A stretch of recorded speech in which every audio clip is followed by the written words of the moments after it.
रामचंद्रपंत पटवर्धन यांच्या करवीर मोहिमेच्या वेळी करवीरचे छत्रपती शिवाजी दुसरे हे पन्हाळगडला निघून गेले। त्यावेळी पन्हाळगडच्या पायथ्याला मोर्चे बांधणीचे काम पटवर्धनांनी केले। मोर्चे बांधणीचे काम किंवा शत्रूच्या हालचाली कसे चाललेले आहेत हे पाहण्यासाठी विश्वासराव आणि दौलतराव गायकवाड पन्हाळगडच्या खाली गेले। त्यावेळी शत्रूने त्यांच्यावरती हल्ला केला। तो हल्ला परतवताना त्यांच्या पायातील जोडे त्या रणांगणावरती राहून गेले। ज्यावेळीस आपल्या मातोश्रीला मुजरा करण्यासाठी पन्हाळगडावरती गेले त्यावेळी या दोघा बंधूंच्या पायातील जोडे नसल्यामुळे मातोश्रींनी विचारले, लेकरांनो पायातील जोडे कुठे गेले? त्यावेळी त्या मुलांनी उत्तर दिले, आई आमचे जोडे त्या रणांगणावरती राहिले।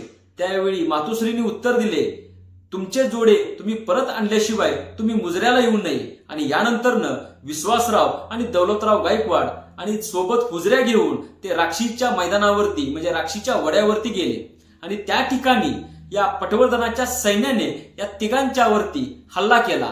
त्या हल्ल्यामध्ये या विश्वासराव आणि दौलतरावांनी काही सैनिक जाया केले, काही ठार केले आणि यानंतरनं यांना जखमा होऊन या ठिकाणी धरणदिती पडली। दुसऱ्या दिवशी म्हणजे 23 जानेवारी 1800 या दिवशी छत्रपती शिवाजी दुसरे यांच्या समवेत या दोघा बंधूंना अग्नी दिला।